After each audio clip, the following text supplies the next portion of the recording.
Mac Power Users, episode 129, Workflows with Lex Friedman.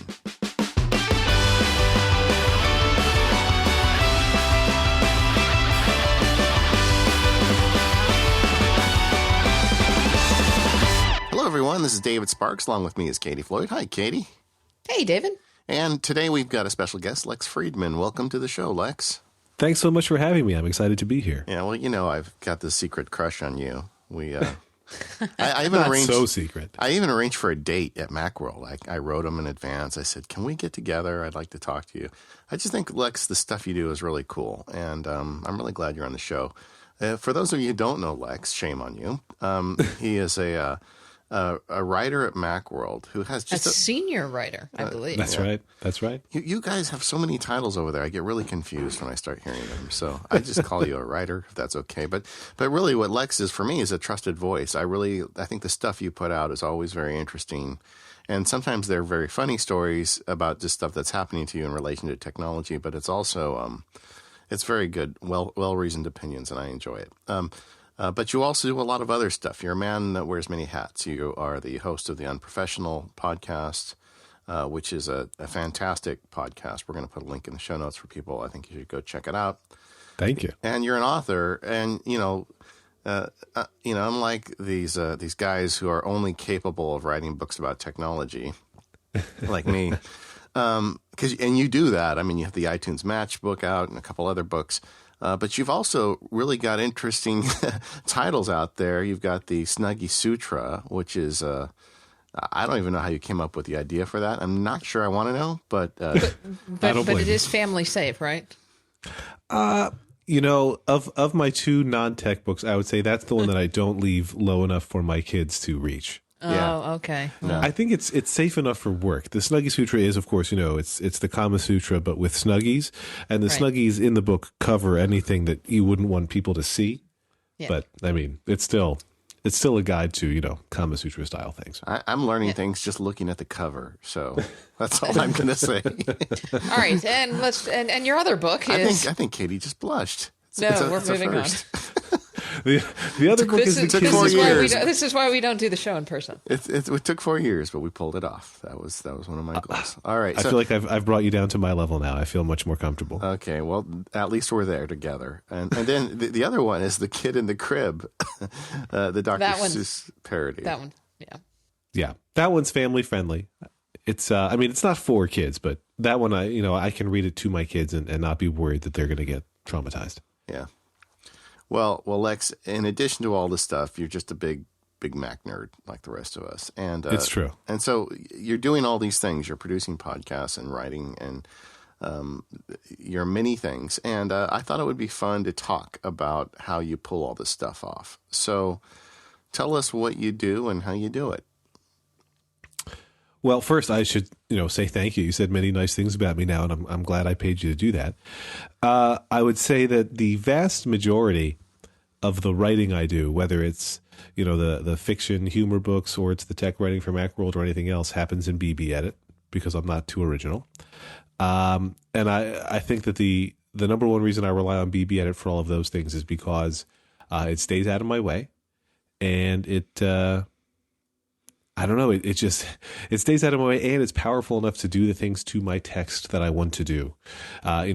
Jason Snell over at Macworld has, I don't know, about half a dozen or so scripts that we use to mess around with our text so that I can prepare it for our CMS the right way or clean up stuff that I've gotten from somewhere else. I have a couple of my own saved BB Edit packages to do fun things. And so BB Edit is at the crux of the Lex Friedman system of writing management. Let's talk about that a little bit before you get too far off from there, because BB Edit is something that I have tried many times to get into, and I keep coming back to what I'll call as a very simplistic text editor, like something like Byword, because BB Edit I just get in front of and I'm like, all I want to do is write text, and this is a little intimidating to me, and why do I need to be able to have scripts and all of these other things in my text? So if you're not coding something, and if you're not actually publishing it getting ready to publish it directly to the web with BDED, but if you're truly just doing plain text, talk to me a little bit about some of those scripts and some of those things that you can do with BB Edit that make it worthwhile. Sure. So, I mean, like you, and I know David. I use Text Expander for a lot of things, but with BB Edit, I can do Text Expander style shortcuts that are BB Edit specific without having to actually rely on a shortcut. So let me give you a very specific example.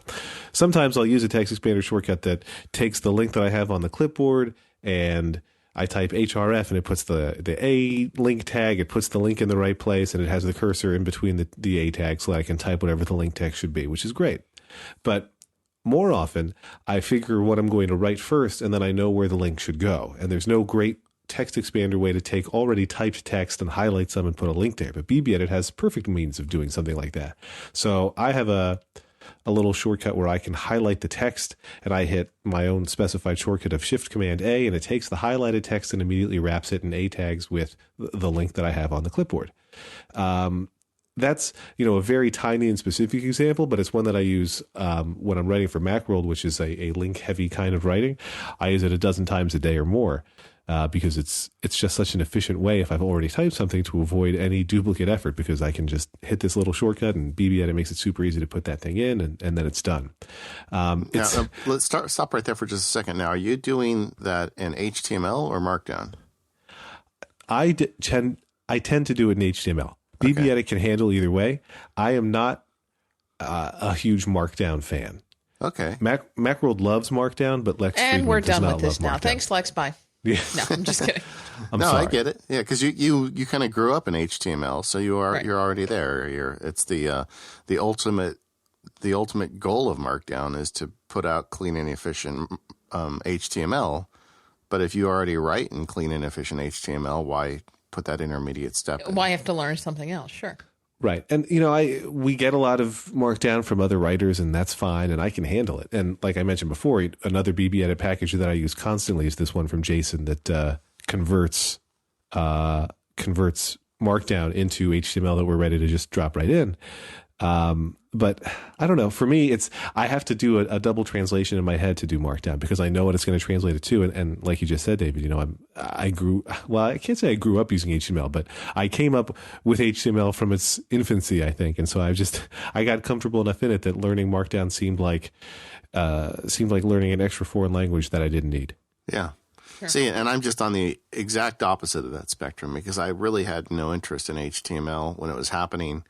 I was, if you want to go there, I was like playing with, was it 68,000 assembly code on my Apple II a long time ago? But I didn't even understand it. It was more like, okay, I'll just put this command in and pray. But the HTML never was the thing that I did. And so when I got to writing for the web in Sirius for Max Sparky, I just went straight to Markdown because I didn't want the goof with HTML and frankly, I just don't like the way HTML looks in terms of proofreading and things like that. So I'm one of those dreadful Macworld writers who likes to use Markdown. I'll tell you, you're doing fine because there are many Macworld editors who love it. But it's interesting to me how much of a philosophical difference it is because people who love Markdown. And I've tried. When I wrote for Tidbits as a staff writer for a while, and they were very big on Markdown, and they wanted it in Markdown. I couldn't cheat and give them HTML instead. And I couldn't, even after months of doing it, it always felt forced for me. I never got it to be second nature. Well, I guess that kind of makes sense. I don't know. I mean, I don't know that it's really a religious thing. I guess it's just whatever works for you. It's just a tool. That's right. But either way, and that for me, and we've talked about this on the show before, that's I think my hang up with things like BB Edit is Brett Terpstra kind of ruined it for BB Edit for me because he did all those services, that are just available throughout the OS X operating system. So I can work in a system like Byword, and I can select text and apply a service with a keyboard shortcut that does the same kind of thing you're talking about with the tools you're using in BB Edit. So, when you're getting the same place and you can use any word processor or text editor, I think that's why I never really got into it. I bought TextMate, I bought BB Edit. I haven't bought Sublime Text, even though most of my friends are claiming how great it is. And I think I'm just going to stay off the train for that one. I think it's okay. I think it's okay to sit out some of the upstarts that come out there, even when people love them. If you have a system that works, there's always a chance the thing is better, but you still have to deal with that time shift of mastering the new thing and getting as good at it as you are at the thing you already love. So sometimes I'm content to just stick with the thing I love, even if I hear about new hotness. It seems the BB Edit, though, if you're going to pick one, it seems to me like that's the one, because it's been around for, I think, is it 20 or 25 years? I think it's 25. Long time. And Glenn Fleischman wrote a really great book on it, so you can get really great at it and with a little investment of time and an application with 25 years of staying power. Well, there's a pretty good chance it's going to be around here for a few years. So that's right. You're not going to lose the time you put into figuring it out. I'll tell you another thing that I really rely on BB Edit for is first I use this little menu bar app called Quick Cursor, which I think is now not supported, but maybe they're going to start supporting again, or somebody else is going to take it over. But it's an otherwise free app where wherever I'm editing text, I hit my custom keyboard shortcut for Quick Cursor, and it takes that text and puts it into a new BB Edit document. And I edit to my heart's content, hit Command W to close, hit Command S to save it, and Command W to close, and it immediately pastes whatever that edited text was back to wherever I started from. So it's basically send my text that I'm editing on this web form or this email app or whatever into BB Edit, and then send it back again when I'm done. So I do that when I have long Gmail emails to reply to, because I'm a sick person and my email client is Gmail in a site-specific browser. And so when I get a message that needs a lot of inline replying, I send it over to Quick Cursor, and then I have a little keyboard shortcut for a BB Edit package that'll hard wrap it so that I can do old style quoting with a caret in front, broken nicely at 80 characters, and get all my replies in inline, and then send it on back. And so that's another thing. The BB Edit, to me, it sounds, when I'm describing it to you now, it sounds ridiculous and nerdy and like a Rube Goldbergian style contraption, but it works really well, and I don't even think about it now, and it's just how I handle long email. And Right. and that's, I think a lot of us do stuff like that. Like I have a similar round trip between NVAlt and Byword, because you can do the same thing. Now, right. I got totally derailed, though, because you said Quick Cursor's not around. That was one of Jesse Grosjean's projects, I believe, the guy who does Right Room and was it Hogbay Software, I believe? Because I bought that in the App Store. I'm just looking it up right now. Yeah, so he pulled it from the Mac App Store because there was no way to do what it did with sandboxing, since it's trying to send text between apps. And so he made the source code freely available on GitHub, and there are places where you can download a fully packaged executable version. And I believe Dan Frakes at Macworld, who loves Quick Cursor and who turned me onto it in the first place, says that somebody is thinking of taking it over. I think Rob Griffiths from Many Tricks has said on Twitter that Many Tricks is considering taking on the Quick Cursor mantle, but no decision has been made. You know what? Those guys, if they did, it would be great, I'm sure. Yes. Because that's exactly what they do well, is those little utilities. Like I use the heck out of Moom still, I love Moom. And there's only about 500 apps in the App Store that talk about resizing windows, but that's all. But Moom does the best. Yeah. I don't know if I'm allowed to talk about Moom yet or not. Go for it. Because the thing with, at first with Moom, I was just using that thing where you mouse over the green button in the menu bar or in the window title bar, and then you can drag what size window you want. Yeah. But then I was co-presenting with Dan Frakes at Macworld on Mac Gems, and when we were talking about Moom, he mentioned how you can save these presets and assign those keyboard shortcuts, and I didn't even understand what those features were in Moom, even though I considered myself a regular Moom user. But so now I hit this one shortcut, and when I'm connected to my 2-monitor setup, it gets the web browser at the right size on my left screen, and it gets BB Edit in the right size on my right screen for when I want to write an article or I'm referencing a web thing, and it just does it all magically, and it puts the windows in exactly the right spot at the right dimensions, and I just love that. Yeah, that's a real deep app. I mean, when you start getting there, like, for instance, I have like setups when I'm doing my morning review in OmniFocus. I've got one that has email on one portion of the screen and OmniFocus, and it's great. But yeah. And it's also good if you work on different monitor setups, like if you have a laptop and sometimes it's plugged into a screen and sometimes it's not, and you want to have different window sizes. It's good for that. And like you said, it's keyboard shortcut. So you just fire off a keyboard shortcut and it just happens. It's, when we talk about stuff as nerdy as we've already gotten today, it makes me think of how we wanted the innovation of the Mac at first was that it made things so much easier. It was this GUI where you could look and click and touch on the things you want. And then many of our favorite tools, something like, Launch Bar or Spotlight or the terminal, and then all these keyboard shortcuts we're assigning to things are how little can I do using the interface? How much can I avoid it so that I can be even quicker? And I think I understand why it happens, but it doesn't amuse me any less because of it. Yeah. I have a friend who, back in the Quicksilver days, the highlight of Quicksilver, he figured out a way to disable the Finder. And he literally took the extra time to do that. So the Finder did not appear on his dock. And he did everything through Quicksilver. And I know part of me thought that was the coolest thing I'd ever saw. And part of me just couldn't believe that he bothered. That's commitment. Yeah. You gotta respect that at a certain level. Yeah. Lex, you were talking about using Gmail in a dedicated browser as your primary mail application. And so I'm curious, what made you decide have you always been a Gmail user, and what made you decide to go with that as opposed to mail.app or one of these other email clients? So it was a variety of factors contributed. First, for some reason, I grew increasingly sour on mail.app, where I had really liked it for a long time and used it regularly. But as it evolved in ways that didn't feel right to me. It didn't feel like the way I wanted to manage my email.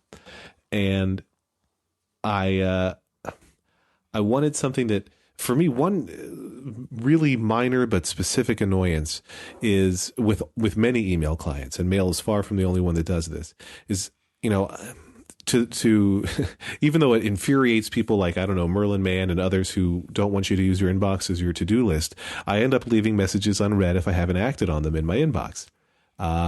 At this exact count, I'm inbox 25 for my personal email and inbox 17 for my work email. But I don't like if I delete a message in my inbox, if it automatically goes to the next message and marks it as read again. Because that I find that happens in the iPad all the time. You got your messages on the left and the actual message body on the right. And as soon as I, swipe to archive or delete one, it highlights the next one and marks it as read again. But for me, which messages are marked read and which aren't is very important.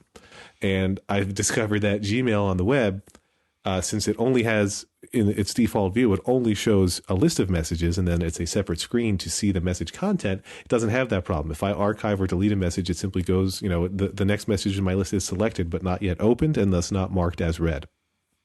That was thing one. Then thing two became, because I started trying some of these other third-party Gmail apps, something like Sparrow, which I guess now is maybe no longer supported, and some of those had the same issue where they would select the next message. But then the other thing was I grew to rely on Google Voice as my phone for work, and I can use Google Voice through a Gmail window in a web browser. So I use Fluid. I have actually, and unbelievably, this is the biggest weakness of my setup is that I need to have, because I don't want to use Gmail's multiple inbox feature, I actually have two separate Fluid site-specific browsers in my dock, one for my personal email and one for my work email. But I can use those browser windows to make and receive phone calls all day for work. So I do all my calls literally just talking in front of my computer, which, handles the audio for the phone call. And I can't do that in a third-party app. I can only do that in the web browser. Is that like with a headset, or do you have that rerouting to your home phone? Or so it's sometimes if a call comes in, say Apple PR calls me back, so now you know that it's fictitious because that never happens. But suppose if I'm getting a phone call coming in and I don't have anything plugged in, I'll just take it and it's coming out through the speakers my Mac is connected to, and I'm using the built-in microphone. And I think to the folks on the other end, it generally sounds like I'm on a speakerphone, which I'm okay with. That makes you sound important. That's right. If I'm initiating the phone call, I'll use the same setup I use for podcasting, where I'll plug in headphones and get my USB mic plugged in, and Gmail will use that instead. But so what I love about Gmail is, one, I get that phone thing. Two, it doesn't do that marking messages as unread, which drives me crazy. And then three, I like having access to its very fast and very powerful search right away. I find that, all other apps that try to access it can't do it quite as fast as Gmail on the web. Yeah, I mean, there's a lot to like about Gmail. One of my favorite things about it is the server-side rules are just so awesome. Yes. And, you can't do that. In fact, we did a show about a month ago where we talked about using an extra Mac as a home server, and one of the big selling points was if you're running mail.app that you run it all day to try and replicate some of those server-side rules, kind of old school at your home. And Gmail just does that right. I mean, in fact, that's a good lead. You did an article recently, I forgot, that talking about Apple's misguided mail rules. Yes. Yes, I wrote with Dan Morin about iCloud Mail. Yeah. And a thing that constantly surprises me with all my Apple devices is that I'm a big Apple fan. I don't think you can take a job writing for Macworld if you aren't a big Apple fan. You certainly find things to criticize, but I'm a fan because I do these things because I'm a big fan of Apple. But I don't use most of Apple's services. I use things from people like Google instead. And I constantly think, hey, maybe it's time to switch to iCloud for email or for my calendar. But that story. Don't do it. No, I'm not going to do it. That story wrote about iCloud shows that, and Apple acknowledges that they will filter some messages that never even make it to your iCloud spam folder. They just don't get to you at all. And it happens silently and invisibly with no option to turn it off. And I need my emails about barely legal or whatever. Barely legal teens, yeah. Yeah. I need those emails. It's for book research. Right. So the story. Well, it's for the Snuggie book, right? Yeah, exactly. Yeah. the sequel. But the story was, so Lex and Dan were running emails and they were testing, what words would automatically not get through. And if you put the word barely legal teen in, not only just in like the subject line, but anywhere in the email or even. And it was even freakier. It was like anywhere, even if it was like in a zipped PDF, right? That's right. A zipped PDF attachment, it still flagged it. And then doesn't that get a little freaky? Like, why are they unzipping and reading my PDFs?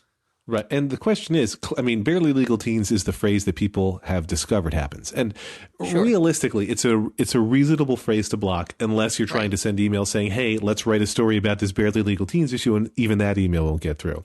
But clearly, it is not an incredibly impressive filtering system set up just for that one phrase. And we have no idea what the other phrases are. Yeah. Interesting. Yeah. Well, and one of the knocks I've always had against Gmail is, the fact they read everything. When you've got a Gmail account, there's a reason why the ad on the side of the mail reflects something you're talking about in the mail, because the robots are reading it and trying to serve you up ads. And that was always one of the selling points for me of using iCloud, is that, you're paying for a service. It's not getting read. And I'll admit, I don't mind that Gmail is very explicitly reading my emails. I don't feel like a human's reading them. I'm not one of these people who goes in and says, turn off the ad tracking doohickey on my iPhone, and I don't install all the ad blockers I can find. I would much rather have relevant ads than irrelevant ads. Because, if the products are going to be more targeted to me, that to me is less annoying than just an ad for something that I never have any interest in seeing at all. Yeah. What I like, it's creepy, but it makes sense now. And this has been going on for years, so it's not a recent change. But now you'll get Gmail ads, not necessarily related to the current email you're looking at, but to other things in your inbox. And I like that. I like that it's reminding me about other things in my inbox that I haven't acted on yet. Like right now, I have an email open from an app maker, but the ad that I see is about JFK airport parking for a trip I'm planning. Clever. Well, go ahead, David. No, go ahead. I was going to ask you before we get too much off the Gmail topic and everything. Talk to me a little bit about how you're using Google Voice, because I'm a big fan of Google Voice, and I've actually replaced my home phone with, I don't know if you've seen them, one of these Obi boxes, and I have plugged not. it into my Google Voice account. So I wonder if you're using Google Voice in any cool and unique ways. It sounds like you're using it more in a cooler way than I am, because I don't have an Obi box. But they're like $25, and now you've got free home phone service for as long as Google Voice does its thing. But anyway. Well, now I have to look into that. But so I basically use it mostly for my work phone. And it's tricky because I want to set it up to have Google Voice call all my numbers when somebody calls me.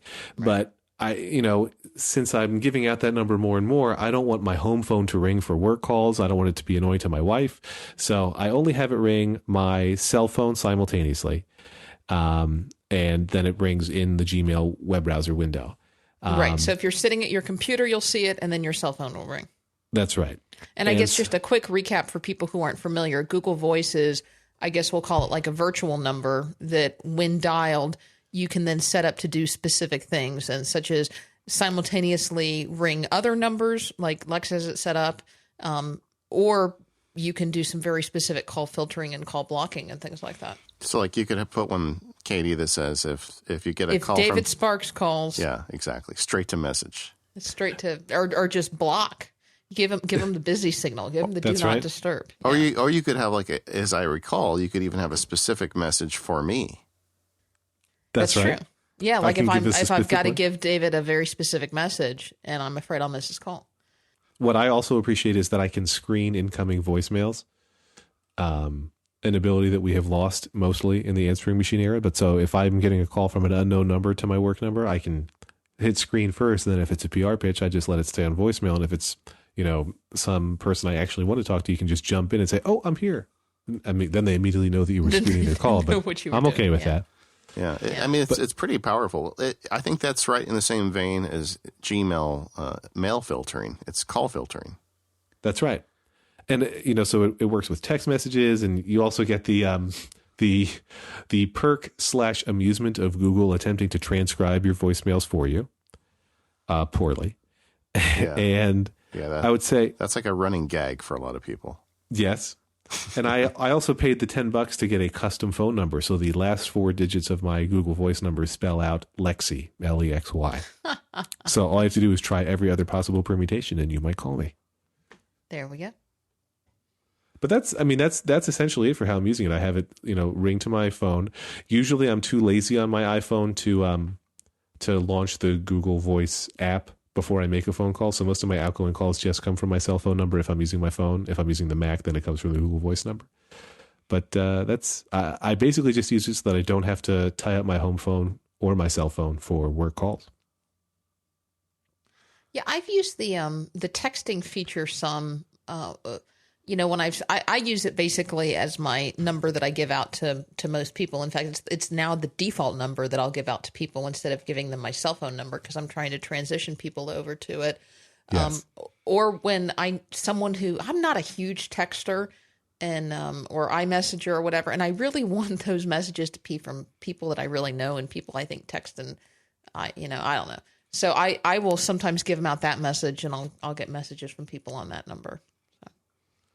And I too am trying to switch friends and it's hard because once people program in your number, nobody's really inclined to change it. But I'm trying to switch people over to using the Google Voice number because it's much more convenient. If my number ever has to change, it's the same reason that you tell people, you shouldn't use my name at myinternetprovider.com. You don't want to use your ISP for your email address. You want to use either your own custom domain or a Gmail address, something that can, I guess Gmail would probably not be a great example. You want to use a custom domain or some address that you can point to a new place if you need a new destination for your email account. And I like the same freedom with my phone number. I did that with my cell phone like 5 years ago. When I think I did it with the first iPhone. I just left my old number with my old service provider. Wow. And I just said, this is a good chance for me. So people have to earn their way back on the list again. And it was really kind of refreshing. But it's probably not the smartest thing to do if you got a business where you need to keep in touch with people. So you've got the Gmail and you've got the Google Voice account for managing communications. You talked very quickly about Fluid. I thought we should tell people about that app. It's I forgot about Fluid. I mean, it's been around for a long time. It's funny because I use Fluid every day, and I think it is probably one of all the goofy things on my setup, I think it's probably the least known or least appreciated app. It's they're at fluidapp.com, but it lets you create site-specific Safari-based browsers for that are dedicated to individual websites. So I only use 2 these days, and they're both for Gmail accounts. I think the app is free, and then you can unlock extra features, some of which I rely on for $5. But so I've got one site-specific browser for my personal Gmail account and a second one for the work. And you just, you launch the Fluid app, you type in what the URL is and what the name of the app should be and what icon it should use. And then you never use the app called Fluid ever again. You just use your apps that you've created. But I think once you've paid that $5, you can have each one use its own set of cookies. That is, it doesn't share cookies with the Safari browser or with other Fluid apps. So rather than ever having to deal with that horrible Google interface for switching between accounts, each one's locked into its own little world of cookies and settings, and it's great. And so it's not just that I have extra web browsers there. Those are web browsers that are specific to the Gmail domain. Fluid is smart enough that it can look and badge the icon with the number of unread messages in my inbox. And I have it set so that if I type any other URL into that window, or if I click on a URL, it knows I'm not using my Gmail dedicated app as a web browser. It's just for Gmail. So anytime I click on a link, it sends it over to Safari since that's where I do my web browsing. So it really feels, you can very quickly forget that you're using a site-specific browser. It just feels like it's my email app because it lives as its own icon in the dock and sends everything else over to Safari. Yeah, and you're not an edge case there. I mean, Fluid really was generated for people running the Google Apps web services, and they wanted to have apps for them. I used to use it for Google Reader before I got before Reader found its way to the Mac, frankly. But so you essentially turn web pages into apps, and they're treated for all intents and purposes as apps from then on. And it seems like it was a much bigger deal before the Mac App Store, frankly, because the Mac App Store, there's a whole lot of apps that are basically windows to the web anyway. Yes. And a lot of us have jumped on certain of those apps, like Reader is an example for me on the Mac. But that's why I hadn't really thought of it much. But I guess if you're going to run Gmail, that's probably one of the better ways to do it. Have you ever tried some of the Gmail apps out there? I know that there's several apps that are, that sell themselves as a portal to Gmail. Yeah, there's one whose name I can't think of, but I know it has mail in it. I'm thinking about it too, and I can't remember. Mailinator, is that what it's called? That sounds like it might be right. That's not the one I'm thinking of, but yeah. No, Mailinator's not it. Yeah. But there was one app that I used for a while that did a decent job, and so at first when I needed to keep two separate, when I had these multiple email accounts, I said, well, I'll do one Fluid browser and I'll do the other one in one of these sort of interchangeable third-party apps for Gmail, email. Mailplane, that's what it was. Yes, Mailplane. that's it. And for me, the eventual downside to Mailplane, which is actually a fine app and essentially is, like you just said, it's an app wrapper for a window to the web, was that it didn't support Flash, so it didn't support the phone piece. And since the main thing I use Flash for on my Mac is the Google Voice in the web browser or in Gmail. Yeah. And not having that in Mailplane made Mailplane less useful to me. Yeah. Hey, I think this is a good time to take a quick break and talk about our exclusive sponsor today, which is Smile. And Smile has something really awesome, and I'm really pleased to be announcing with this show. PDF Pen for the Mac version 6 is on its way. It's going to show up this week. So Katie and I have both been using it. I guess you have been as well, Lex. And that's great. It's really amazing. You get used to using an application and you think, well, they've kind of done it. There's not a whole lot to add. And it turns out there is. This new version of PDF Pen for the Mac has several great features. And since this is an exclusive show, we're going to talk about a couple of them in various spots during the show. But I can tell you my favorite one is the export to Word feature. Katie, have you tried that out yet? I have tried it. It's awesome. In fact, we got a special sneak preview of this at Macworld, and then I've been using it ever since. Well, I've got a real story on the day job already. So if somebody sends me this contract and he's one of those guys, in the law profession, there are certain guys that will send you a Word doc and think that you will track changes and send it back like a gentleman, or they send you this nutty PDF file that's locked down and there's nothing you can do to it, even though you're supposed to be able to make changes as the other guy's lawyer. And so I just opened up my beta copy of PDF Pen for the Mac version 6, and I load up the PDF, and there's a button that says Export to Microsoft Word. And I press the button, and about 30 seconds later, I've got the contract open in Microsoft Word, and it's imported everything. It's imported the graphics, and it's a legitimate Word file. So I didn't need to change anything. It looked great. So I just started tracking changes in the Word file. And I sent it off to the guy with all my changes, and he called me back and he said, "Hey, how'd you do that?" So Magic. So one of the great features with this new version is you can do that. You can take any PDF, and it's not just simple contracts. This could be a form with boxes and graphics, and they send it up to the web, and they've got a web service that does this for you, and it spits it back to you as a Word file, and it looks great. It even matches the typography. It really looks like a Word version of your document. If you like Pages, then you can just open the Word file in Pages and go from there. It's a super new feature, and it's like nothing I've ever seen before. I think this is going to be a huge selling point for me. Yeah, and they're doing something special with PDF Pen Pro and PDF Pen regular version 6, and so you want to make sure that you're on top of this. There is going to be a special 48-hour upgrade window.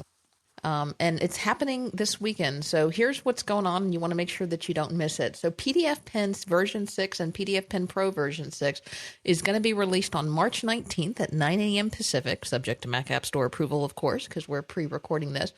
But what they're going to do is they want to accommodate all of their Mac App Store customers. So there's going to be special upgrade pricing for 48 hours, for the first 48 hours. So you want to make sure, pause this recording. We won't mind. Go back and get it. And if you want to grab PDF Pen or PDF Pen Pro 6 from the App Store, which you might want to do because that's going to give you the best iCloud integration, or that's the only way really to get iCloud integration with it because of the Mac App Store sandboxing rules, you're going to be able to get PDF Pen for $30 and PDF Pen Pro for $40 during that first 48 hours only. Now, after the first 48 hours, Smile's standard upgrade pricing will continue to apply. But that's going to be only available through the smilesoftware.com website. Yeah, and if you want to use the iCloud syncing, which is one of my favorite features of PDF Pen, that it syncs everything to my iPad and my phone, you're going to have to buy it through the App Store. So you're going to want to get this version as soon as it comes out and do that. Now, Dropbox Sync will always work on the version, whether you buy it on the version from the App Store or from Smile Direct. But if you want the iCloud sync, that's part of the rules. You got to buy it through the App Store. So go check it out. And if you're listening right now, mark your calendar if you're ahead of time, or just be aware. We'll definitely be posting on it on the website and maxsparky.com. Yeah, actually, that's going to be the weekend the show releases. So go get it right now. Yeah, and also I did a little video for them. They said keep it to 5. I ended up at 8. Can't help myself. But they told you 5 because they knew. Yeah, exactly. But it shows off that saved a word feature. It's got a whole new user interface, which is, I think, much cleaner and better. And there's other features too. We'll talk about those later in the show. But I'm very excited about this. I know that makes me kind of a weirdo because I'm excited about a PDF app. But if you use them as much as I do, there's a lot to love about this new version of PDF Pen. And correct me if I'm wrong, I believe that if you decide you don't need the Mac App Store version, if you're willing to sacrifice David's beloved iCloud syncing, they're even going to do cross-grade pricing so that if you miss the weekend window for some reason, you can upgrade from the Mac App Store version to their direct version, and it'll magically detect that you have it, and you can get the upgrade pricing if you miss the Mac App Store discount window. Absolutely. My favorite part of that was the way Lex said, "My beloved iCloud syncing." I love the way you said that. Thank you. I think I'm the only one who gets excited about iCloud. I'm excited for the time when I can be excited about iCloud. It's kind of meta. Oh, there you go. Well, I think the trick is I accept its limitations. I don't think it's it's not at the level of a Dropbox type syncing where I can throw 10,000 files in there and not worry about it. And I think that's a frustration that everybody has. It should be, right? But for the stuff I do, like a PDF Pen, where I've got, 10 or 20 PDFs that I'm currently working on, I really like that ability to go somewhere else, open an iPad, and just pick up where I left off without any friction. And I use it for Byword. I use it for iCloud. Those are probably the two of the biggest apps I use iCloud syncing for. And I've never had a problem with any of them. So I haven't been bitten, and it's been working great for me. I just, to me, it's unbelievable to me that Apple went with the decision that said, we're going to make people say, well, I'm going to use iCloud for some things and Dropbox for others. I remain surprised that they didn't decide to say, let's come up with a solution that will cover both. Well, Apple doesn't want you to use Dropbox, period, paragraph. True, but I think that the problem is they're finding that many of their users, I would even venture that most people who know when they're using iCloud also use Dropbox. I would guess you're right. And, I'm wondering, will we even see, is there going to be, Apple tends to this is what they do is they give us a piece of something like iCloud or even backup, .Mac or Mobile Me. And it's just the start of a good idea, and it's the start of something, and then they keep building and building and building and building and building. And then by the time we get to version 3 or 4 or whatever, it's almost kind of like, I hate to say it, the old Microsoft strategy. Yeah, no, it sounded exactly what I was about to say. It sounds just like something that we used to hear. But once we get a few versions in, then maybe we power users are like, yeah, now it's what I want. Maybe we'll get there with our movies in the cloud or something like that one day. But we got there with iTunes Match. Sort of, kind of, maybe a little bit, somewhat. But do you think we'll see like an iTunes or an iCloud app that's going to be more Dropboxy for some of the power users who want that kind of thing? It is my big hope for iOS 7 and whatever the sequel to Mountain Lion is. I feel like if Apple's going to do it, it's got to be this year. 2013 is the year of Apple announcing, yes, we are going to find a way to make you forget about Dropbox.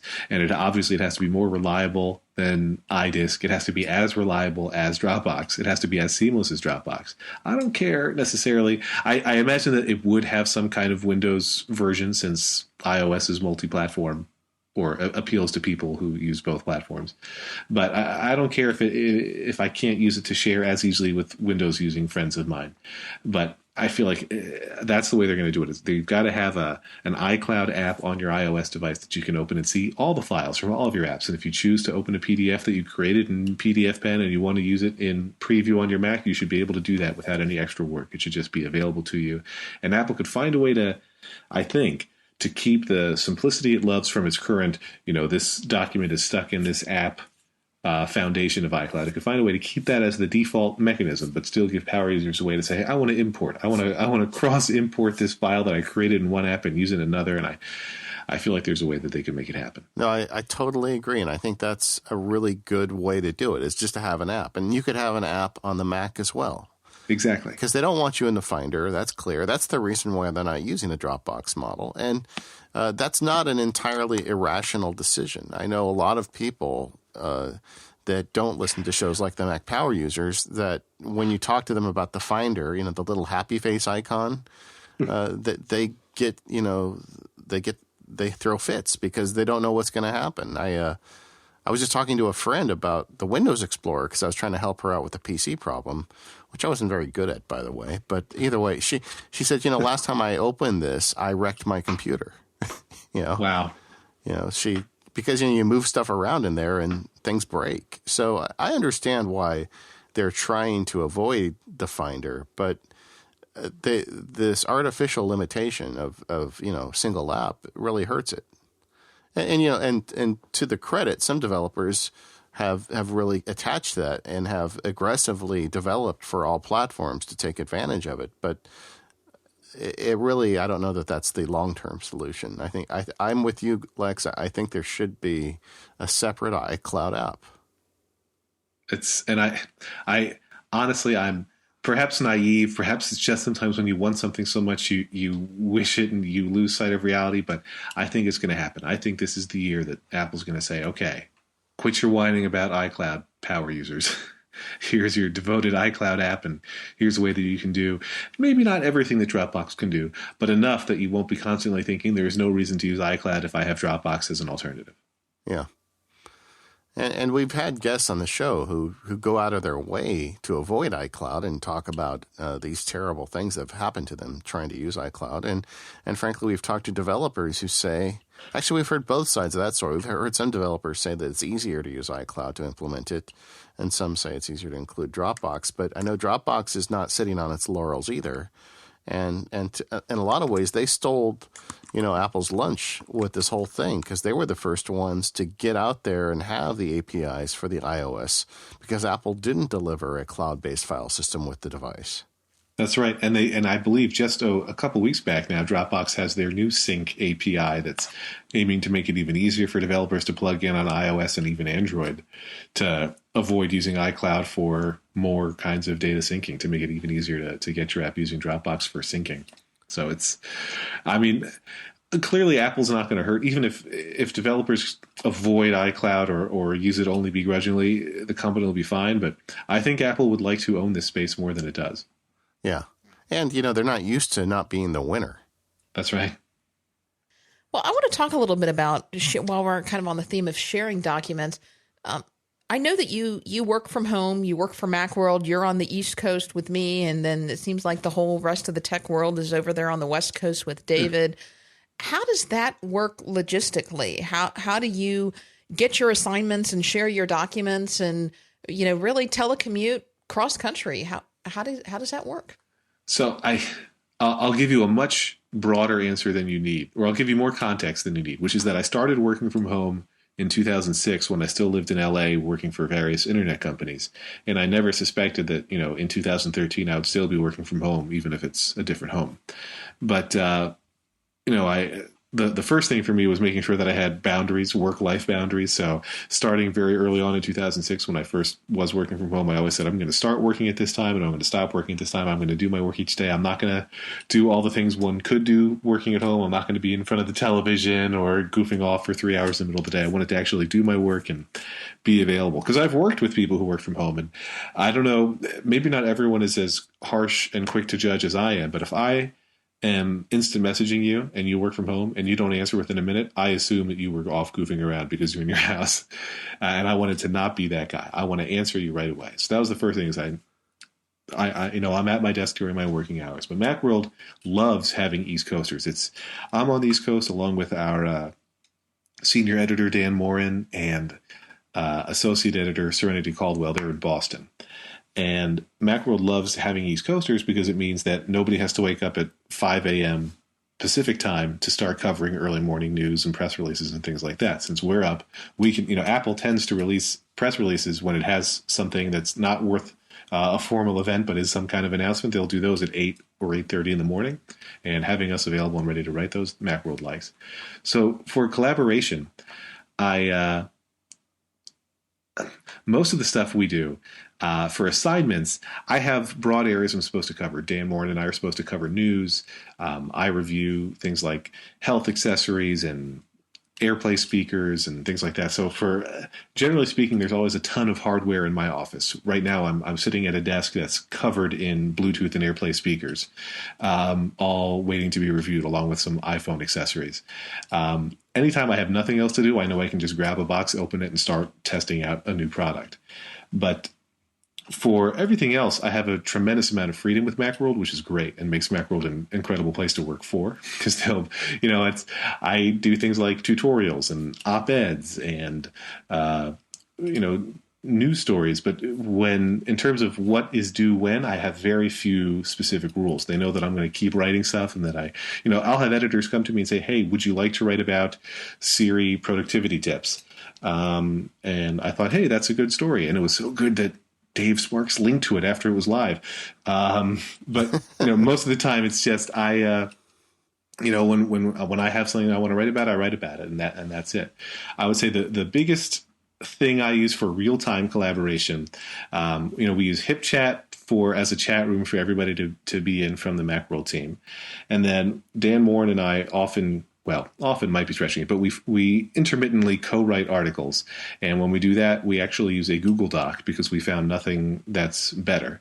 So we'll literally write a document at the same time. And I think someday we're going to have to screencast that experience, because Dan and I will get on a Google Hangout so we can see each other. We open the shared Google document in the Hangout, and then we're talking to each other as we're typing. And often he'll be doing the first paragraph while I'm doing the second paragraph. And we know what the beats are going to be, and we don't even look at what the other person's written until we're all finished. And we just go every other paragraph down the line until it's done, and then we go back and rewrite what the other person wrote.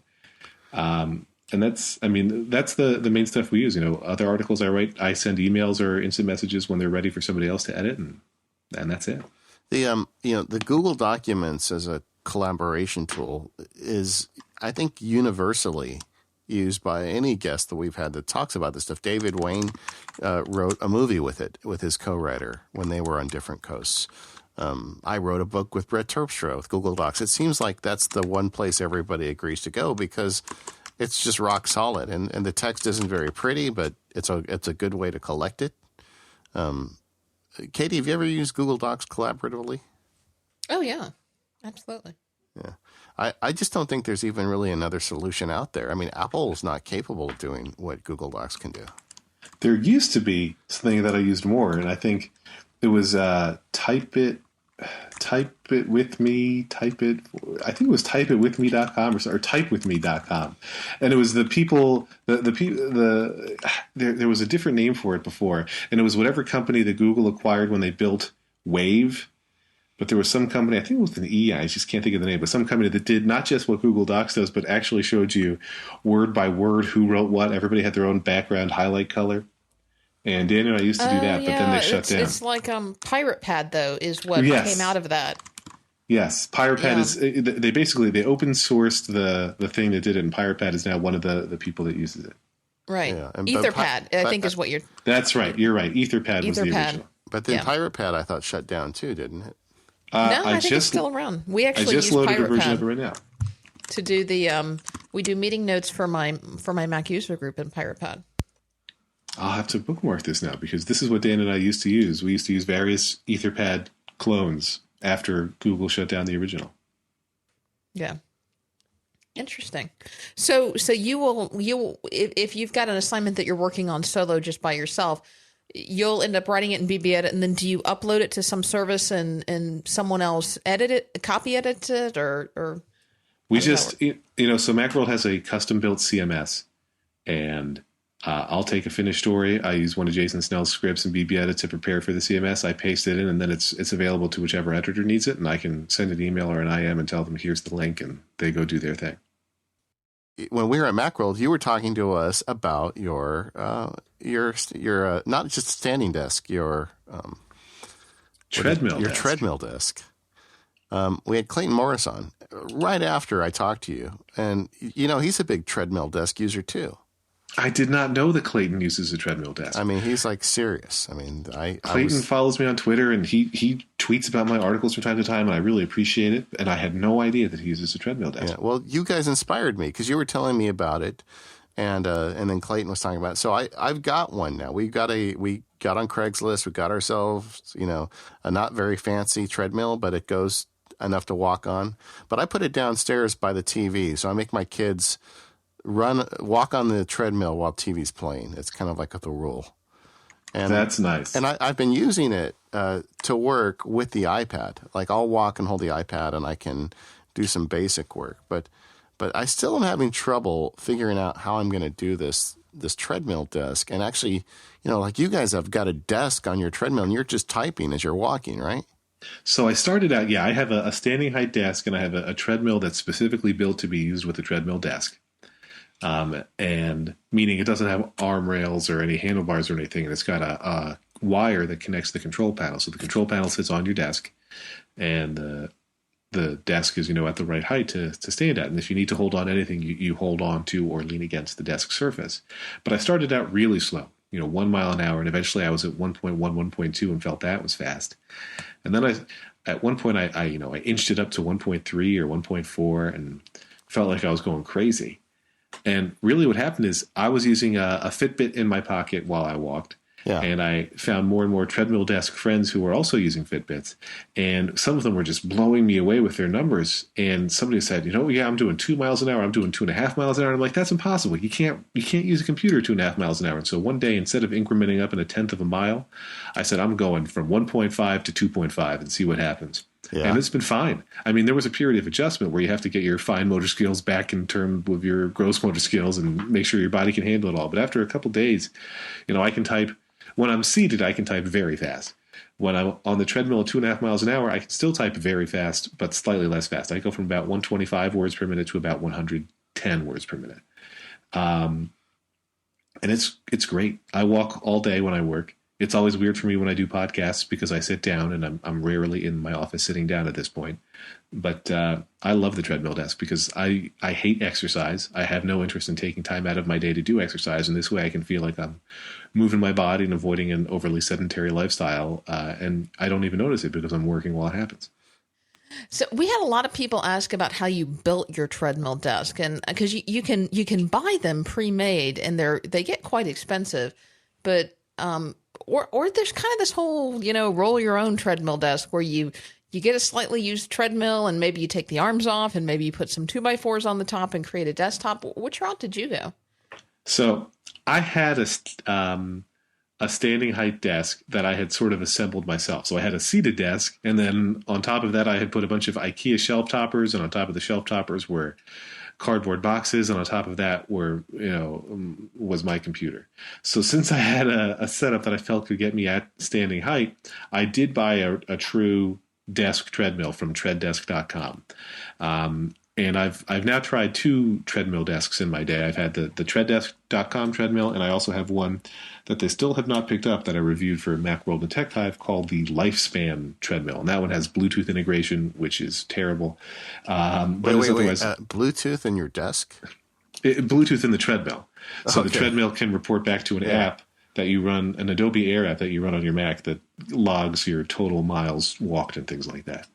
But since I had a standing height desk, even though it was an ad hoc, homemade standing desk, I went out and bought the full desk treadmill because I didn't consider myself technically savvy enough to take the arms off a treadmill.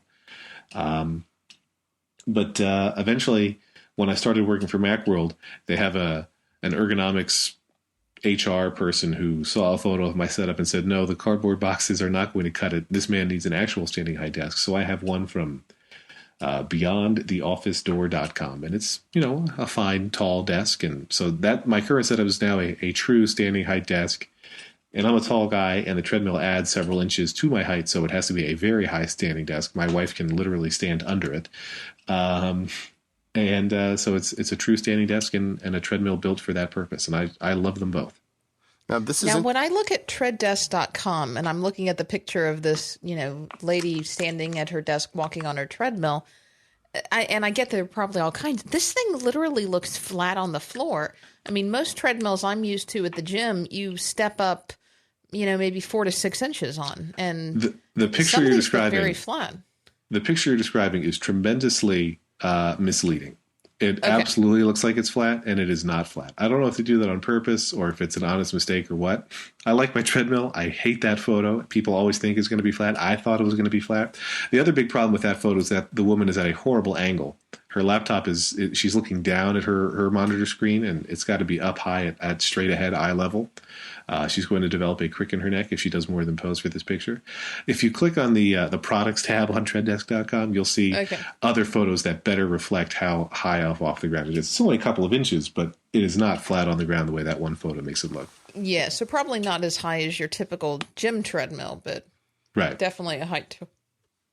It's interesting because I was thinking there's no way on earth I could pull this off in my office, because there's like people walking around and, I don't think it would ever work. But actually looking at Tread Desk, it's not as intrusive as a standard treadmill. That's right. It's fairly short, I guess is the word. It's not that long of a treadmill, which makes good sense since it doesn't need to be. And, I always used to say that it's very quiet. And it's true that it's whisper quiet at 1.5 miles an hour. At 2.5 miles an hour, it's not loud. It's like a moderate white noise machine. I tune out the noise pretty quickly, but if I used to be able to do phone calls without stopping the treadmill, but if I'm at 2.5 miles an hour, I do have to stop or people can hear it and go a little crazy. Well, I'm sure our listeners are tired of me yammering about this because we talked to you about it. We talked to Clayton about it, but I'm fascinated by the idea. I'm a big fan. Yeah. Just get one. Well, no, well, Katie, while you were offline, I was telling Lex that we got after the Clayton show. I got one just off Craigslist, just like a local one. Treadmills you can get cheap because everybody buys them, then they don't use them, and they're big, and they want to get rid of them. But so we put one downstairs, and We have it. It's kind of like a rule. It's like the treadmill to keep the TV running. Somebody's got to be walking on it if the TV's on. And it's kind of fun for all of us to take turns. And I've been walking on it using my iPad, which is just fine. But I'm not sure I could get into typing. And Lex is telling me he's typing at 2.5 miles an hour. I don't think I could do it. I'm just not that coordinated. I think you could. And I think that's the common fear. And really, the treadmill desk industry needs an Apple store where people can go in and try this. Because if you start slow at 1 mile an hour, 1 mile an hour is barely moving. Yeah, I've got much more comfortable with 1 mile an hour, like working. It's standing with style. And I think that you can pull it off. Yes, you'll feel an impact in your typing for the first couple of days, but after that, it's nothing. It really makes almost no impact. And I would say now, I think I'm a better writer walking than I am standing still, because it helps. I don't know. It helps me focus. I can't say it helps me avoid getting distracted, because I'll still switch to Twitter or whatever else while I'm working on the treadmill. But getting that extra blood flow going seems to help me focus on the writing better. I don't know. And I've motivated successful writers to do it, by the way. Susan Orlean does it now, and Rebecca Skloot does it now. So and AJ Jacobs. I didn't motivate AJ Jacobs. He did it on his own, but I convinced Susan to do it. I can explain this picture. If you go into the more detailed photos, it now says that this treadmill is recessed into the floor. Interesting. That's not very smart. Because now they've got a picture of this lady's chair rolling on top of it. Right. And so this is the treadmill desk recessed into the floor. Yeah, but it's misleading. So you're going to cut a hole in your floor? I'm not sure about that. So what looks like it's part of the treadmill base is actually the hole in the floor where they've put it in. Interesting. Right. So that you can roll your chair on top of it. That's crazy. Glenn Fleischman, for his purpose, he has the non-recessed version of this tread desk, and he just puts his chair right on top of it and is very careful, and so the chair doesn't slide off. Or that you don't start it while your chair is sitting on it. Right, which would kind of be fun if your chair has wheels, but yeah. I think I'd pay extra for that. I'd pay extra to watch Glenn Fleischman do it. Well, it's I think it's an interesting idea. I mean, when you're talking about it's easier to work while you're walking, and a lot of times when I get stuck, I will take a walk and I use a little recorder and drag and dictate because it transcribes. Right. And I'll record, I'll dictate while I'm walking, and it does help kind of, break me loose. I think for me, it's just getting stuck at a desk all day. I need to get away once in a while. And for me, especially working from home for all these years, I've kind of gotten very good at being at home and not leaving the house. I can go days without leaving the house sometimes, which is probably a problem. But I don't feel like I need to walk around. I just need to walk, even though I'm never getting anywhere. And it's funny, we've talked about collaboration, and if I'm working with somebody like Dan Moran and we're writing something together, it can be kind of annoying on a video conference to see the other person on a treadmill, I have discovered, because they just see my head sort of bobbing up and down over and over again. Yeah. So I usually stop the treadmill if I'm doing that, and I start to get antsy after a while. There are times when I'll say, can I tread for a few minutes? Would that be okay? And he's usually, Dan Moran, a very nice guy, usually very accommodating, and so I'll start it up again. But it's once you get used to it, you barely notice while you're doing it, and you miss it when you're not doing it.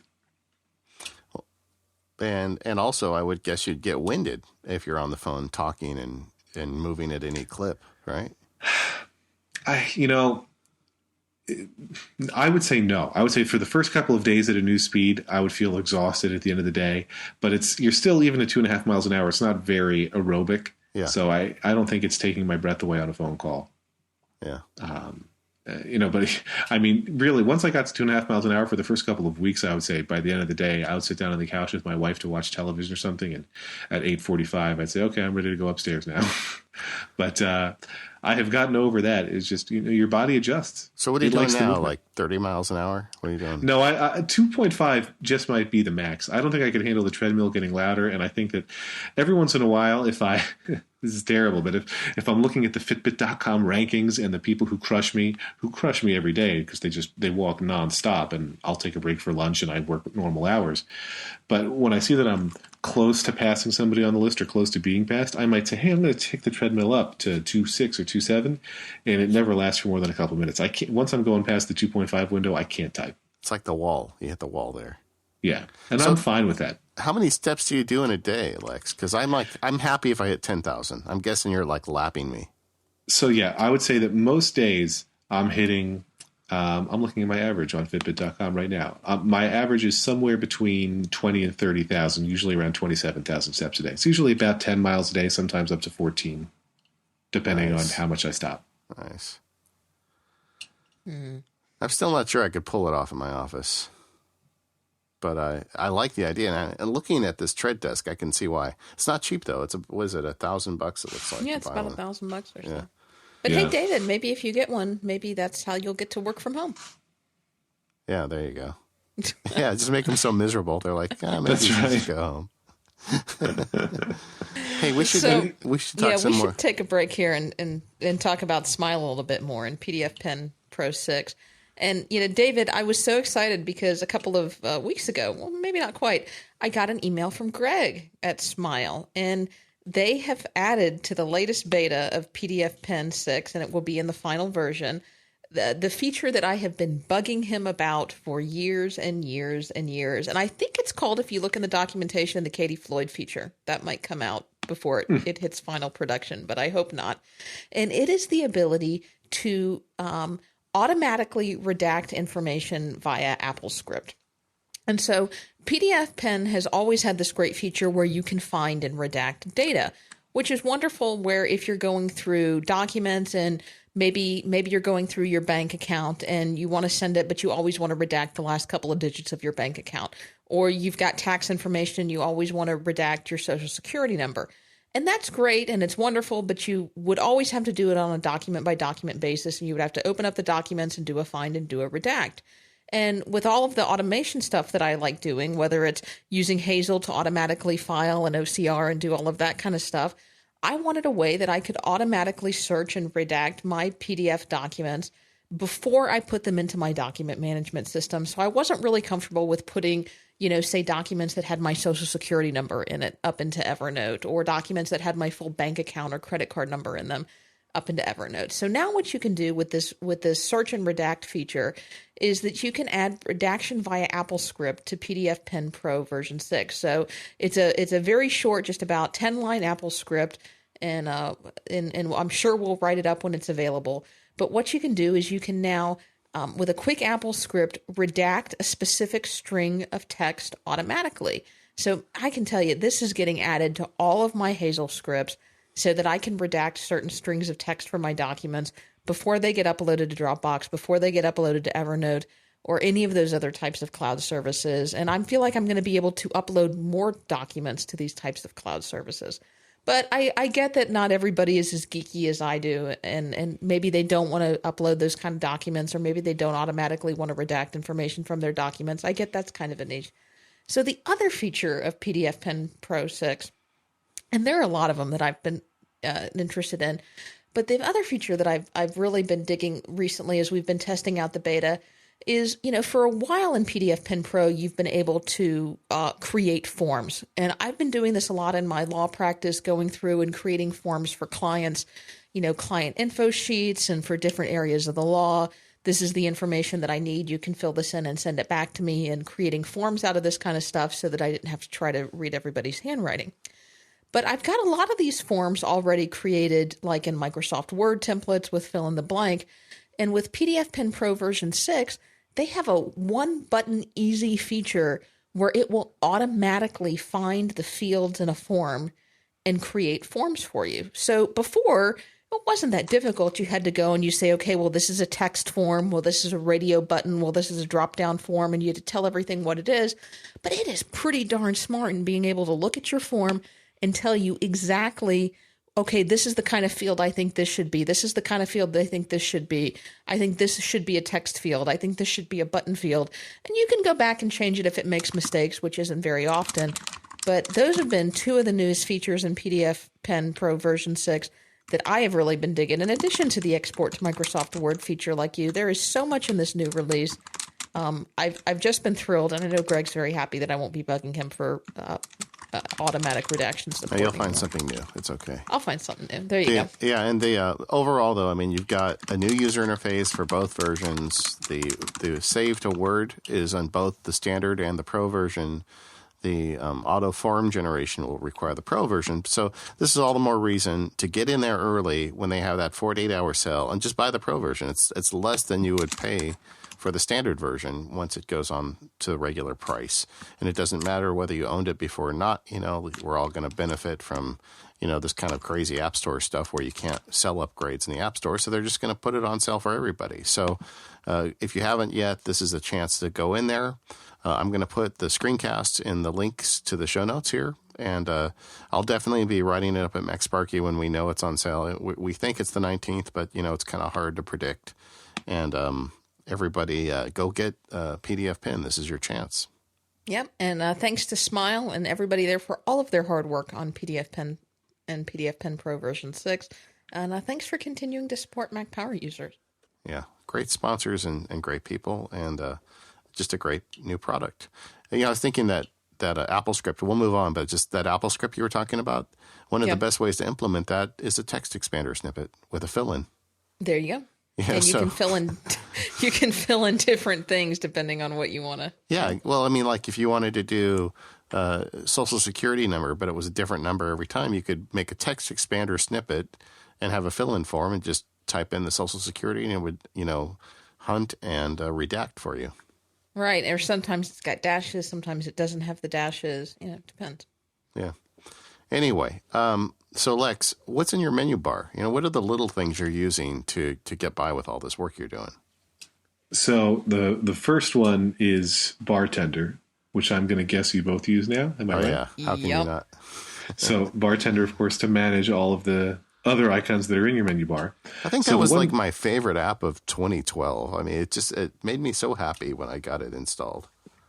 I started using Bartender very early on after its release, and at first I didn't like it because I kept finding that icons were hopping out, especially the Dropbox icon. Whenever we do something in the background, it would jump out. And as I realized that I had misunderstood the settings, right, then suddenly I was like, wait a second, this is a wonderful app. Of course, it does everything right. So most of my menu bar apps are hidden under Bartender now, but the ones that get to live there full time.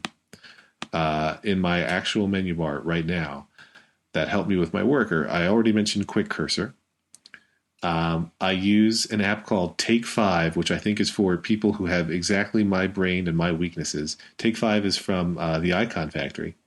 Yeah. And, I listen to music a lot while I'm working. I pause iTunes whenever a call comes in, or if if we have a meeting, or if I leave the office for some time or something, I'll pause it and I would forget to restart it again. So with Take 5, it pauses my music for just 5 minutes and it shows a little countdown timer in the menu bar and automatically starts replaying it again 5 minutes later. If I know I'm going to be on a call for 45 minutes, I can just drag a little slider and say, don't start the music again for an hour, and it takes care of it. Otherwise, I would get to 5 o'clock each day and realize, hey, I haven't listened to anything all day. Why deprive myself of that joy? We had Craig Hockenberry on the show about 3 or 4 months ago, and he was saying that's an app that was developed solely for his own use. Yeah. Yeah, I mean, I think there is a crew of people with that weakness, and Craig and I are definitely in it. Yeah. So the other two that I use Cloud App a lot, because that's another, I guess, speaking of collaboration, when we're taking screenshots or discussing visual things back and forth at Macworld, we'll use Cloud App to very quickly get auto-generated URLs from screenshots that we're taking. And then one of the newer apps in my menu bar is Trickster, which I really like, and Trickster is sort of like the recent items menu in the Apple menu, where you get your recent documents that you've been working on. Yeah.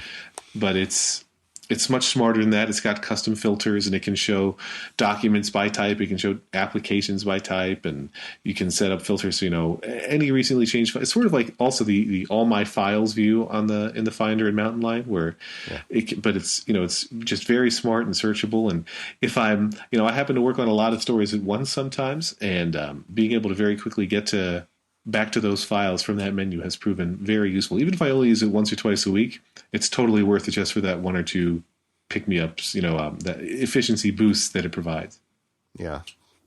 And it is very similar to that terminal command you run to create the icons in the dock. Exactly. But it's all in one. It's all in one, and it's I think, very well designed. And then I guess the things that are tucked away in Bartender are apps like, Fantastical lives in the menu bar proper. But then in Bartender, I've got Text Expander, which I use constantly every day. NEU, which I use for creating new documents in specific places. And that's where Dropbox lives too. Yeah, and that's one of the nice features of Bartender is when Dropbox is active, it jumps up to the active menu bar. So like when I'm uploading something, I'm working on a project right now, and we're sharing a very large file, and it's great to know, when it's still working, and you see it in the menu bar, and then when it's done, Bartender just drops it down into the hidden menu. Yeah. Have you tried PopClip? I have not tried PopClip, although I hear wonderful things about it. Convince me that I should use it. It's one that's been in my menu bar, and I realize I'm using it increasingly. And it's so when it recreates the behavior in iOS when you select text where it pops up, copy, paste, etc. Right. But PopClip, and it only works when you use the mouse to select text. It's very clever that way. So like if I use the keyboard to select text, it doesn't show up. But if I use the mouse to select text, it does. And the options it gives you are vast. I mean, I can save the text to an OmniFocus task. I can look it up in Wikipedia. It's got a plug-in architecture, and everybody's jumping on it. So there's all these great things. Like a word count is another good one. Like stuff I do for you guys at Macworld. I want to know what my word count is. I can just select text, and it'll give me a word count. By the way, another great reason to use BB Edit, since it gives me that live word count. Yeah, at all times. And when I highlight text, it shows me just the word count for the highlighted section. So wanted to, not your point, but I just want to throw that in there. It's very useful to me as somebody who gets specific word limits on occasion. Yeah. Now, PopClip is a surprising pick for you, David, because you're such a keyboard guru. So do you disable some of the the cut, copy, paste that you would normally do from the keyboard, or do you keep those in there too? Well, because I found it can be a little bit annoying sometimes popping up all the time when I highlight something. Well, it can get distracting, but when I'm using the trackpad, it's generally, I do most of my work anymore on my laptop, but when I'm using the trackpad to select text, I like having it there. And it's like services, really, but it's one step closer. So like formatting text is a good example. If I need something I want to convert to all bold or change case, and I've got PopClip plugins for that. I think I've got an Envy Alt one there now. So I've got quite a few plugins in here. So I don't know. I'm finding I use it. So there you have it. One thing that's interesting to me, and again, I haven't ever used it, although I'm familiar with the app, is that it seems like that pop over menu bar over selected text actually makes more sense on the Mac. I get why they use it on iOS, but to me, although we waited a long time for Apple to get copy paste on the iPhone, and folks like John Gruber have said that part of the wait was so they could make sure they got it right, and that's why it's so great. I don't think it's that great. I think that selecting text and highlighting it and copying and pasting on iOS is annoying, and those tiny tap targets on the iPhone are annoying, and it feels like actually using the precision mouse pointers instead on the Mac probably makes more sense for interfaces of that size and type. I mean, one of the things I think you just have to accept is iOS is slower than using a Mac. I mean, no matter how good you are at it, a keyboard and a mouse are extremely efficient, and I don't think you can do it as fast. And I'm not sure any app, even when you have an app that's designed specifically for the platform, there's certain things that's just going to take a little bit longer. And one of the things I've tried to do over the past is get over that a little bit and realize, okay, well, it's going to take a little bit longer. But you know what? Just walking into Starbucks or Pete's Coffee with this little device and working on it, it feels right to me. And I'm okay if it takes me just a little bit longer. Oh, and there's no doubt, I'll prefer many tasks on the iPad whenever possible just because it's more enjoyable. Even if I'm in the comfort of my own home, it's just many tasks are more enjoyable on the iPad than they are on a Mac. Yeah. I have to say, though, and don't tell anyone I told you this, but text selection and copying and pasting on Windows Phone is still flawed, but is a little bit better than on iOS. I haven't tried it. How is it different?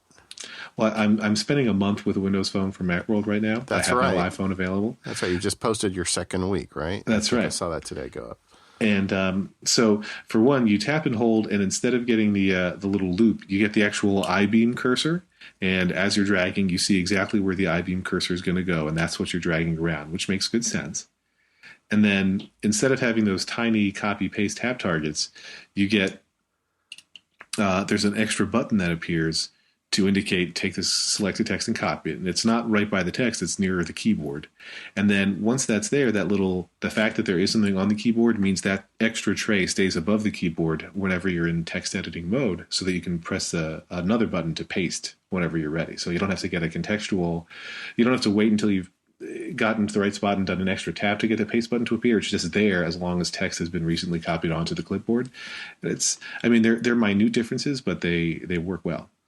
It's funny. I guess I'm just an Apple fanboy because I really like the iPhone, and I haven't spent any real significant time using an Amazon phone or a Windows phone. But I've got it working, and my point of all this stuff that I talk about on this show is to actually get work done. And I just don't see. I like that goal. I don't see any desire, but you're in a different spot, so you get to play with this a little bit more. And it's a very interesting interface. The thing I like about the Windows Phone, from what I've seen of it, is it's a different interface. It doesn't look like a ripoff of the iPhone. That's exactly what I like about it. It feels like they are really genuinely trying to do something different, and not everything they're doing is better. But really, my expectation now, I think after the first week, I was so awed by the newness that I was like, man, this I didn't think it was going to replace my iPhone, but I felt open to the possibility that it could. Yeah. 2 weeks or 2.5 weeks in, I feel less inclined to believe that there's a chance I'll abandon my iPhone for this Windows Phone. But I'm certain, no matter what, that at the end of the month, when I make a decision about what phone to stick with, and like I say, I think I'm leaning, iPhone, or I'm confidently right now leaning iPhone. Whichever one I end up sticking with, I'll miss features from the other. There are things that both do better than the other, and there are things that both do worse than the other. And I'm just going to eventually decide based on which one does more things right. But Windows Phone does plenty right, whether it's the winner or not. Well, for me, I remember so many years of trying to use a Mac with like a Palm or something, and it was always so hard to go between different platforms. And one of the big advantages to me of using an iPhone is I use a Mac, I use an iPhone. Everything is by one guy, and it all just kind of works together. Sure. And that's a real benefit. If I was really invested in the Windows platform, I could see maybe I would think the same thing and want to use a Windows phone. And the nice thing is with all these cloud services that we rely on these days, that there's a little bit less of that now. Yeah, you're right. That's probably a false worry at this point to a certain extent.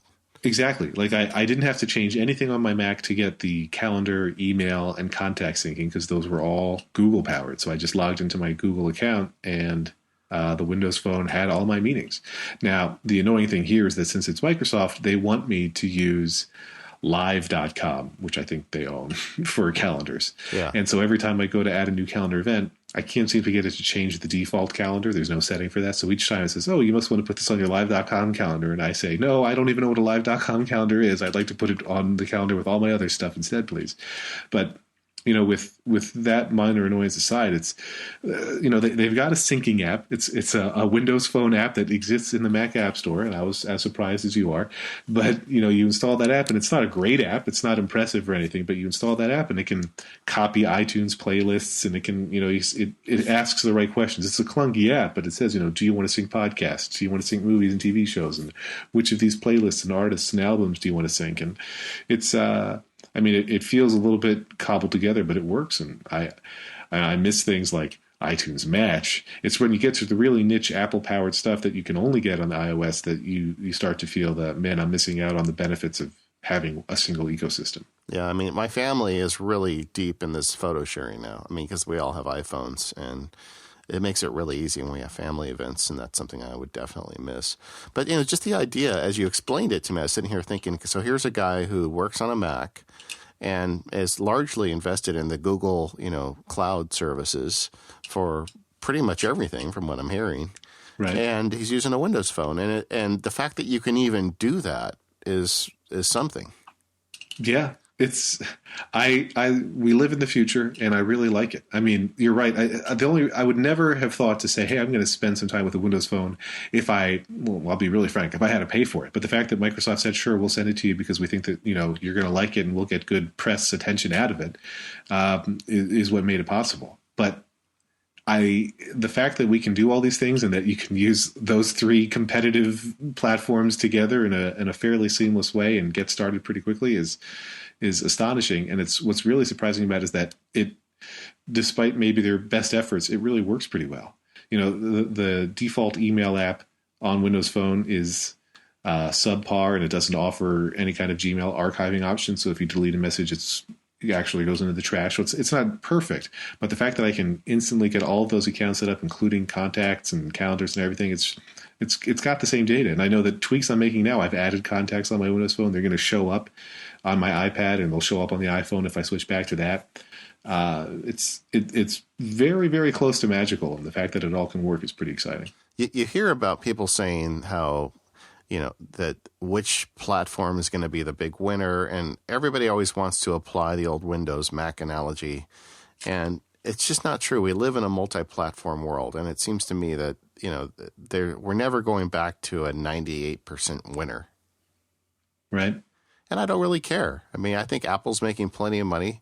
If I like their devices, they're going to continue to make them, so long as they can, keep delivering.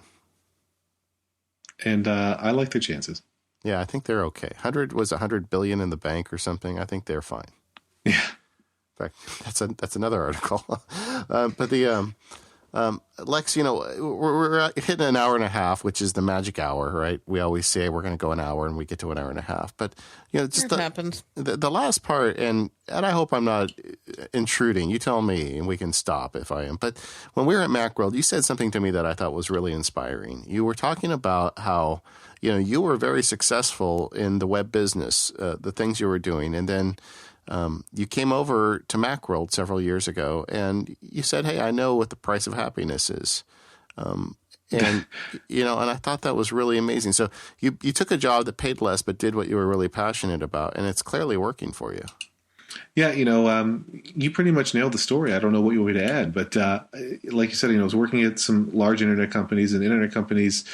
Well, many of them these days, the successful ones, are flush with cash, and they paid accordingly. And I had started freelancing for Macworld because I had seen a Jason Snell tweet about, hey, write for Macworld, email this address. And I thought it'd be fun on a lark to be published in a magazine I'd read since I was a kid. And when I realized over time that the happiest times of my week professionally were when I was spending nights and weekends writing for Macworld, and that my day job wasn't providing that level of enjoyment and satisfaction, I thought, I want to make this switch. And Jason was, immediately quick to point out, to say, these are very different industries, and you'd have to take a massive pay cut. And I did have to take a massive pay cut. I cut my salary in a little bit more than half. But what I had decided was, like you just said, I wanted to enjoy my work. You spend much of your life working, and I wanted to do something that I loved. The thing is, when a new OS comes out from Apple, or if a new iDevice comes out, I want to play with it. And the fact that now I can play with it and also get paid for it is very exciting to me. And the other side of that was, I wanted to be able to tell my kids, who are too young now, but I'm hopeful, when they get a little bit older and I can talk to them about this some more, I wanted to be able to say, not just say that there are more important things than money, but to show them, look, we made sacrifices and we made changes to our lives because it made more sense for Daddy to do a job where he really felt proud of what he was doing each day and he loved what he was doing each day, versus an internet job that paid great, but that just wasn't as emotionally satisfying in numerous ways. Well, I thought it just shows a level of maturity that we all wish we had in ourselves, and it really impressed me. Well, thank you. I mean, it's. I think if you spend more time with me, I can show you immaturity in many ways too. But I understand what you're saying, at least on this topic. Yeah. Well, Lex, thanks for coming in and sharing all your tips and tricks and inspiration with us. And we continue to follow you, and we're going to be watching or listening to Unprofessional and reading your articles at Macworld. And just thanks for everything you're giving us, Lex. Well, thank you. It's a real pleasure. Thank you. It's a delight to join you both, and I love what you do on this show, and I'm happy to be here. Great. Lex, where's the best place for people to find you? Should they follow you on Twitter? Do you have a blog or a site that kind of aggregates all of your stuff, or where should we point people to? I would say, Lex Fry on Twitter or app.net are good, and lexfriedman.com has links to everything I create. Sounds good. And we will have links to mostly everything, and I'm sure they'll tell us if we miss things that you talked about on this episode in the show notes, which you can find at macpowerusers.com or at 5x5.tv/MPU. And this show is 129, so /129. Yeah, you can send us email to feedback@macpowerusers.com, and you can contact us on Twitter. We're at MacPowerUsers. Katie's at Katie Floyd. I'm at Max Sparky, and Lex is at Lex Free, LEXFRI. Right? That's right. That's from memory. Pretty good. All right. All right, gang. Well, thanks for joining us, and we'll see you all next time.